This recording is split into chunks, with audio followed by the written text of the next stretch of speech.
We're in hard times and some of us are going to need a lawyer. And if you need a lawyer, don't just react to a TV commercial. Get a copy of the Lawyers Consumer Directory, which is available absolutely free of charge at any 7-Eleven store throughout Central Florida. The Lawyers Consumer Directory is going to give you real hardcore knowledge on how to hire a lawyer and a lot of information on issues like bankruptcy, foreclosure, and more. Get the Lawyers Consumer Directory. It's absolutely free of charge at any 7-Eleven throughout Central Florida. Hi, I'm Danny Ramos, and welcome to this week's edition, which is the new year.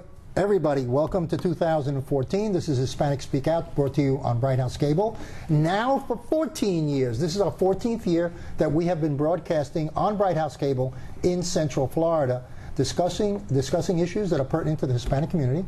I'm here with my co-host Jose Miranda and Sheila Asensio, who is also a co-host, political co-host.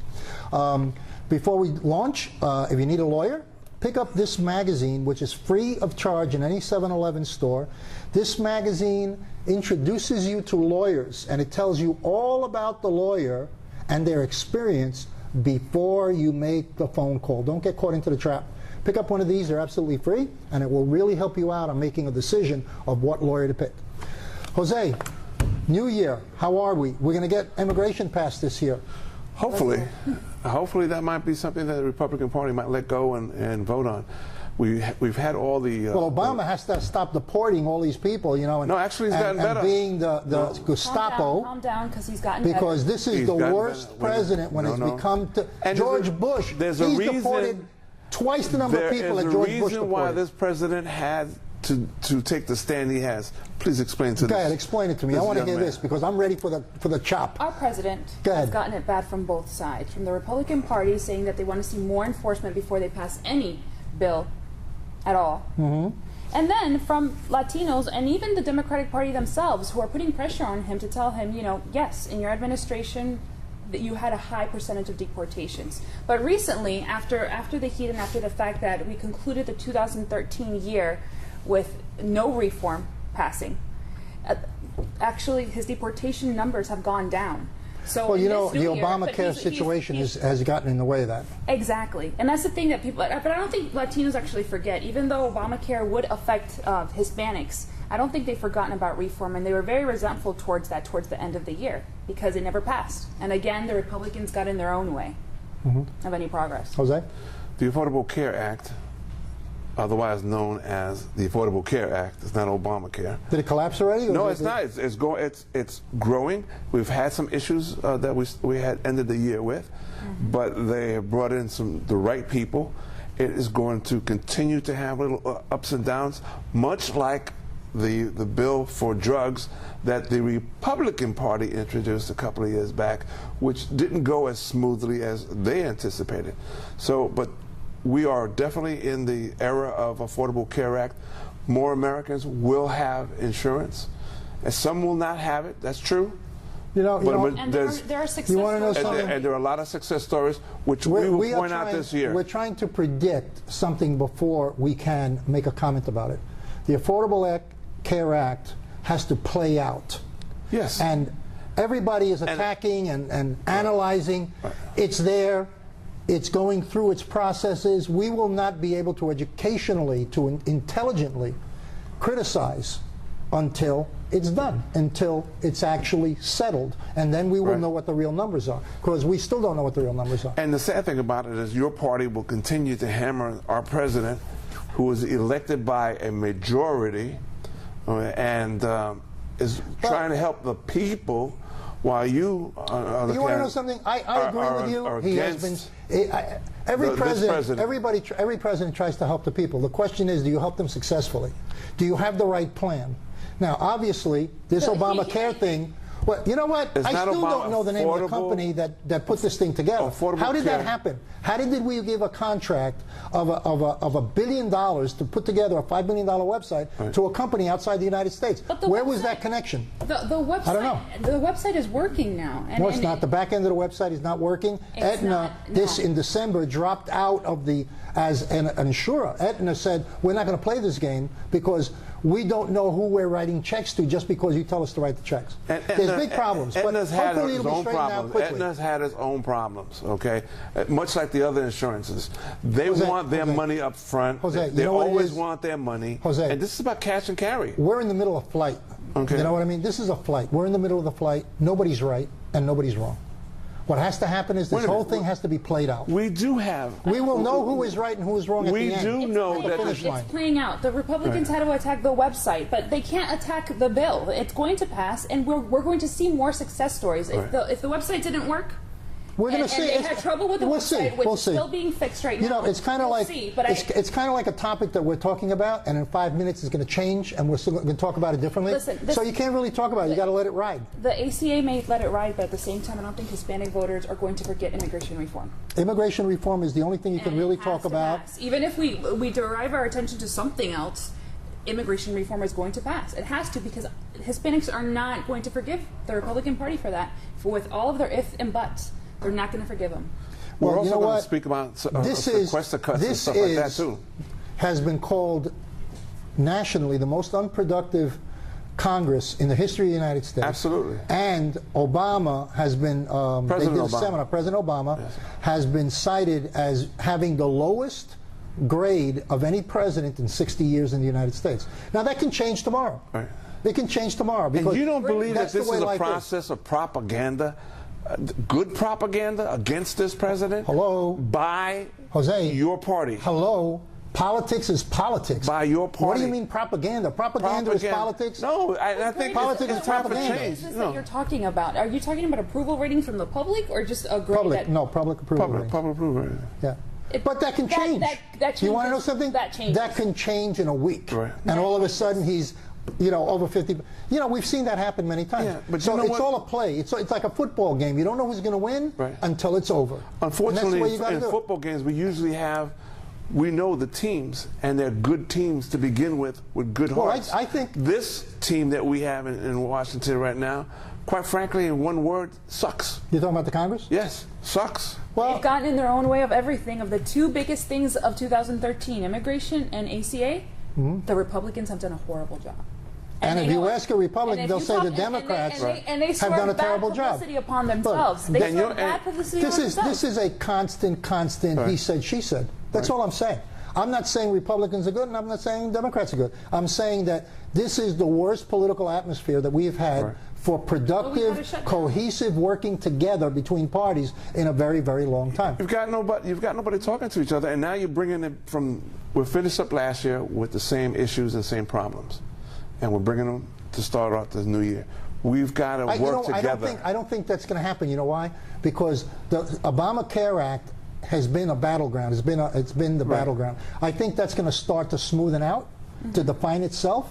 And as that defines itself, it's going to open the door for conversation on other subjects like immigration.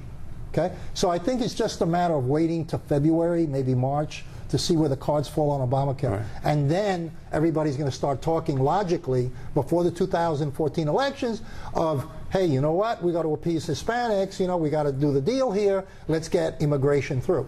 So right now it's just Obamacare is the obstacle because everybody's fighting over it. But by March, I think that'll be over. I think it's going to settle out. The smoke is going to settle, and we can get to the business of Congress doing his job. What job is it? So how do you feel about immigration? Do you think you used to be a cop, right? Okay. Do you think they should have driver's licenses? I think there should be some form of ID. No, driver's licenses, not ID. Driver's licenses. Driver's license, it opens too many doors in some instances. And like what?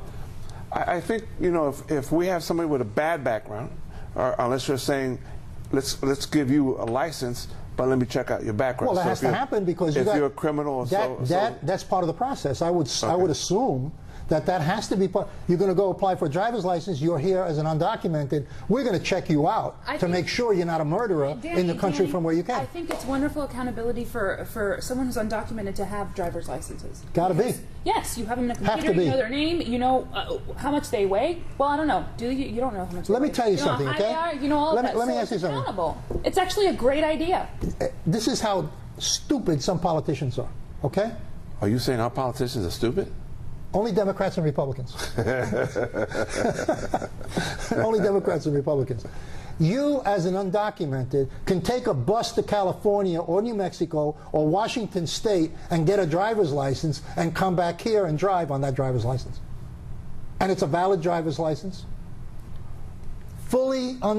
It doesn't say you're an illegal or undocumented on it. It's a full driver's license. So what you got to do is go to California or New Mexico there or are Washington. states that are already doing this. There are states that are already doing it. And you want the federal government. Florida didn't do it. So what are they doing? Your beloved Rick Scott didn't. So what is that? Look, I'm talking about the issue. I'm not talking about the governor. I'm talking about, hey guys, you know what's happening? They're going to California and New Mexico to get a driver's license. And guess what? They're insurable with a driver's license. So they got their driver's license no matter what, which is out of state. They're doing it. It's working for some states already. It's working for some states. And what happens is they can get insurance if they get into an accident. Right. Guess what? Nobody gets left holding the bag. It only makes sense because these people aren't going to go back. They've built up a life here. They're not going back. We mentioned the governor because the governor has a say-so on a great many things, from the education aspects to who gets on public assistance to affordable care, all that. And he's also continued to throw away that money that's there. The government is willing to pay him. Governor Rick Scott has thrown Hispanics under the bus, and that's it. He hasn't. He forgot the ACA. He didn't take in the money that they were offering for us to pass the Affordable Care Act here. And at the same time, the driver's license for the Dreamers, he vetoed that bill. So he doesn't really have Hispanics' interests at heart at all. Well, let's see if he gets reelected. Well, let's see what he does with the Hispanic vote. Let's see what Hispanics do you think that go out there and vote and get him out? That's up to you. Well, that's up to the Democrats. Exactly. Well, that's up to the Democrats, and that's up to us getting out the vote and getting Latinos out there to get out and vote and see the changes they want made. Don't forget that Hispanics, that doesn't mean just Democrats voting. That means Hispanics that are Democrats voting and Republicans that are Hispanic voting. Right.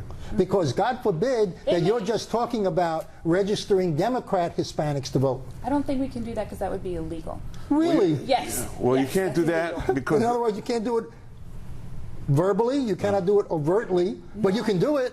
Yes, your party has proved that you could do it. You're right. You mean the Republicans have... You mean that organization that was nationwide? The Republicans... No, 2 years ago? No, don't even go who was doing registration to vote? No, got caught on camera? No, that was set up. You know that was a setup. Okay. That was a setup by the Republicans. And okay, if you are a for Republican a group. And you want Rick Scott out, you can vote that way as well. Why not? We're talking about having a qualified person. Why does it have to be, a battle between knocking down Republicans and knocking down Democrats? I'm talking without considering. Right. Okay, my issue is the Hispanic community first. Right. Okay. Now, illegals, undocumented, because they don't like nobody's using the word illegal anymore because diversity doesn't permit it, the diversity concept. Okay. All right. Okay. So why can't we just address issues and stop labeling everything, whether it's Democrat or Republican? The real thing is the issue. And you may agree with some issues with me, and I may disagree on some issues. So why can't we agree as Hispanics on the issues that we agree upon and get those through? Why can't we do that? But we have to also agree that we need to vote in people, regardless of their party, who actually is going to have a good program designed of inclusion as opposed to exclusion, which right now is the on main both drive. sides of the fence. Even if it were because both parties are exclusionary. If anybody is, that's Danny Ramos. So he's registered as an independent, but he's conservative Republican. And even though he's registered independent, we don't want to invite him here. Right. Okay, he's not invited to a Democratic function or a community meeting where Democrat is in charge. And that's the problem in the Hispanic community. Right.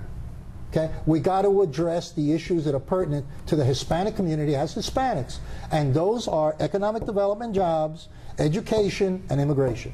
Right. And we all agree on that. There's no disagreement on that. It's a question of what trolley to take, what train to take. But Danny, if we all agree on that, we also have to see who's voted in place right now. What has he done for us? And the educated voter will have to decide. This is open for discussion. Are they going to re-vote for him? Are they going to re-elect him? That's up to the individuals. All you can do is get Hispanics together. You have to be about issues, but you also have to see about the work that an elected official has done. And if he has not done that work, or he has not cared, I think this whole process is in change. This whole Republican-Democratic thing has gotten to a point that people are so sick and tired of the bickering and the baloney that goes on, that they're not getting anything done for anybody. They're just not. And I think this whole thing is going to change this year in 2014. Well, it has to change. It's 2014. Right. We got to change it. This is and you know what? We just ran out of time over here, and we will see you in our next segment. Don't go away. We're going to take a commercial break. We'll be back in a minute. Are you proud to be Hispanic? Hispanics in Florida now have the first Hispanic car license plate in the United States. Be a proud Hispanic. Put the Hispanic plate on your car. I want to be a doctor. I want to be a scientist. I want to be an engineer. I want to be a police officer. I want to be a professional dancer. By getting the Hispanic plate for your car, you will support scholarships and community programs. The Hispanic plate is available at any Department of Motor Vehicle office. Call now at 321-277-0850 or visit HispanicAchievers.org. Welcome back. This is Shayla Sencios. I'm Jose Miranda. And we're here with our special guest, Brent Upham, correct? Yes. And you're with Beachbody. You're an independent contractor, and you're a fitness instructor. Yes. So, yeah, we wanted to bring you on the show so you could tell us a little bit about what you do and who your market is. Yeah, absolutely. One of the things that's really cool about what I do is that I'm available to coach anybody across the country. We really focus on online fitness groups. So basically what I do is I bring people together in these online groups and I teach them the motivation, accountability, health, fitness, nutrition tips, everything that they're going to know and need to know so that they can have a successful fitness journey as they strive to reach their goals. You think most Americans are undernourished, not built up, that they need help? They need specific help? Yes, I do, Jose. I really think that obesity in general is a big problem in America today. Right. Kids don't get the education that they need to learn how to eat properly and exercise correctly, and that's something that unfortunately I'm having to deal with adults, and it's really hard to reverse that trend. Doing this kind of work, is it expensive for people to hire you? No, actually I do all of my online coaching for free as long as you have one of our products, Insanity, P90X, TurboFire, Focus T25. Those are our workout programs, and then we also have an entire line of nutritional products as well. That's awesome because you're a personal trainer and you're also coaching people through the product that they buy. So if I just figure that if I wanted to buy Insanity, I'd look online and that's it. How do I know to look for you and to purchase that product and also get that free training? Right, absolutely. I do a lot of my marketing through social media. Okay. So you can find me either on my website, my Facebook page, Instagram, and then from there I have my own personal link to order Insanity through me. Right. And what are those links? It is BrentUpham.com is the first link, and then there's also beachbodycoach.com/BrentUpham22. Okay. How long have you been doing this for? About 3 years now. Okay. Is it successful? Have you helped a lot of people? Absolutely. One of our greatest success stories was one of our friends, Megan. She lost 109 pounds, and she was actually Beachbody's Success Story of the Year in 2011. So that was just absolutely incredible. One of the bigger successes behind just her weight loss was before she started losing weight, she was not able to have any babies. She had miscarriages and pregnancy troubles, and since then she's been cleared to start having babies, and in fact we got news just last week that she's 10 weeks pregnant, so it's really, really cool. Real quick, does minority, Hispanic, Black, American, or whatever, is that an influence in bodybuilding or getting in shape? Do you find one more than the other? No, not really. It really comes down to just being able to find that time that works for you and being able to work out. We opened up Puerto Rico just this past year in 2013, so we have a lot of influx. We actually went down there to visit. We do a fit club on Tuesday nights downtown Orlando, so we have people, Hispanic, Black, white, just all different types of people that come together because I think fitness is universal. So what do you do there? Is it like a boot camp class or? Basically, Insanity has recently gone to a live version of their class as well, so they have the DVDs that you can do at home, follow the whole program that you see on the infomercials, but now we have a live class, kind of like a Zumba, if you will, where I'm the instructor and I actually teach in front of people as well on Tuesday nights. That's wonderful. Real quick, what would you do? Do you take care of people who are handicapped in some ways? Are there programs that you could a channel for those individuals? Absolutely. We actually have a program called Tai Chang, and it is specifically designed to enhance flexibility. It has a certain section of it that's focused for rehab patients coming off of knee injuries or surgeries, as well as shoulder and back injuries. All right, Sheila? Interesting.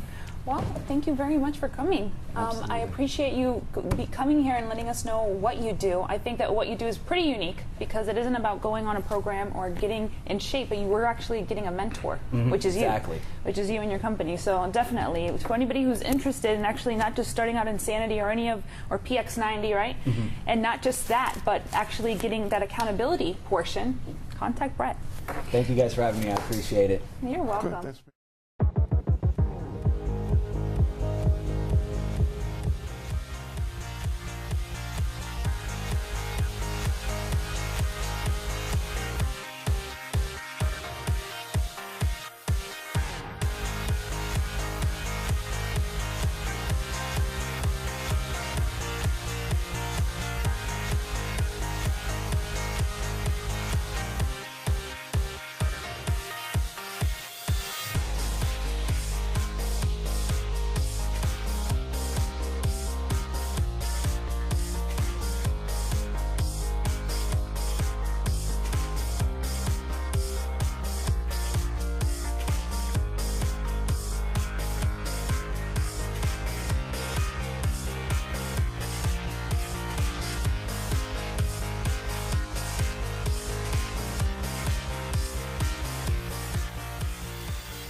Hi, I'm Danny Ramos, and welcome back to Hispanic Speak Out TV. We are here with Nan Rich, who is a candidate, Democratic line, for governor. She'll be running in the primary against Charlie Crist.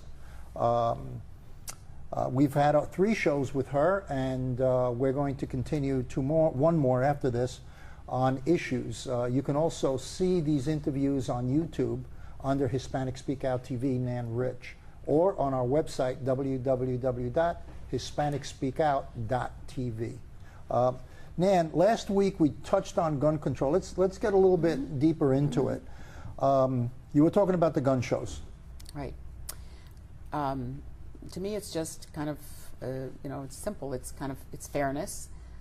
You have to have a background check. If you buy a gun at a gun store, you should have to have a background check. Well, why don't they? I mean, what's the big hoopla about that? Well, because you have lobbyists that work very hard against sensible gun laws. But it just makes sense. I mean, the National Rifle Association, they are opposed to it, you're telling somebody who wants to get a gun, go to a gun show and don't go to a gun store. So that way you can get it undocumented, or you can get it without a background check. And I never could quite understand, why it either. Gun store owners wouldn't be supportive of it, because actually it would, kind of equalize things, but they don't. One of the other issues with guns that's very troublesome is a piece of legislation that passed a couple of years ago. It's since been held unconstitutional, which many of us said it would be when it would be challenged after it was passed, and it was dubbed Docs versus Glocks. And it was the attempt to try to say that a doctor, say a pediatrician would be the most crucial one here, could not ask their patients, the parents, if they had a gun in the home. Now, the doctors don't ask because they're taking the gun away. I mean, they can have their own opinions about whether people should have guns or not have guns. We have a Second Amendment, and that's that's part of our Constitution. But we don't have to allow people. We want to protect safety and health and well-being of children. So if a doctor, a pediatrician says, you have a gun in the home, and the person says yes, then the doctor generally says, listen, it's really important that you keep it locked, bullets somewhere else, so that the child can't get a hold of it. So instead, they passed this law prohibiting doctors from asking patients. So it went to the courts, and the appellate court said that it was, the lower end appellate court said that it was unconstitutional based on freedom of speech. A doctor has a right to do that, and if a parent doesn't want to go to that doctor, they don't have to either.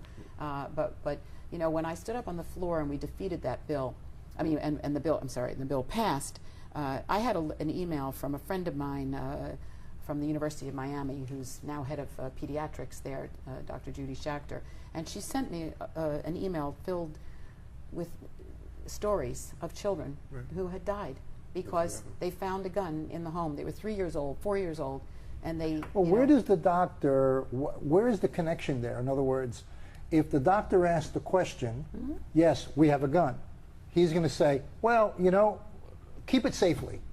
Well, he's going to say, yeah. Okay, so the guy is going to say, the person is going to say, yeah, we do keep it safely. That doesn't mean he does do it. Yeah. That doesn't mean that the homeowner does keep the gun under lock and key. It doesn't mean because that. there's no enforcement. There's on that no side. enforcement on it. It's just, you know, a safety and, as I said, a health and well-being of children. Doctors take an oath, you know, to protect life and to protect their patients. Has there been a test going back the other way of liability to the doctor for interceding in a situation? Not that I know of, no. Okay. The NRA was, they found 1 or 2 doctors that were, I think, you know, a little zealous about it.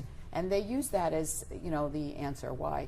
You know, think about it. If you're a psychiatrist and you're, you know, you're dealing with patients who have some mental health issues, you want to be able to ask if you have a gun. Well, they should never have a gun to begin with. Right. It should be part of the database. You know, yeah, but you know, if somebody's ever been treated. Unfortunately, the database, to my understanding, is not really. Well, there should be a national database. It's way What do you behind, feel about exactly. magazines? I want to go out and get like 10,000 rounds of ammo just in case something changes overnight. What do you feel about that? Should I be allowed to have 10,000 rounds? Well, personally, or magazines. Personally, I would want to restrict the amount of the numbers of you know of bullets in a in a magazine. I mean, it's just, to me. I mean, look at Newtown. Look at Newtown. Right. I mean, and the lives and when the Congresswoman out in Arizona, Gabby Giffords. But can you ever prevent that? Why? And why do you need that for hunting? Or what do you need? Why do you need that? You know, I just. The hunting thing is a separate issue because that's a different kind of weapon. I'm talking about but a handgun. Let's say a handgun. Sensible gun laws that, you know, that allow people to have their Second Amendment rights, but also protect people. Within common sense, would you say? I said sensible gun laws. That's it. You know. Yeah, I just think that somebody who's out to do it is going to find a way to do it. You know, there are so many underground ways to get weapons. I mean, it's, you know, I can get a weapon today if I wanted to underground in Orlando or Miami, or you know, they're there. They're just there. I mean, but, you know, many other countries and states actually in the United States that have stronger gun laws are able to control a number. I think the genie's out of the box already.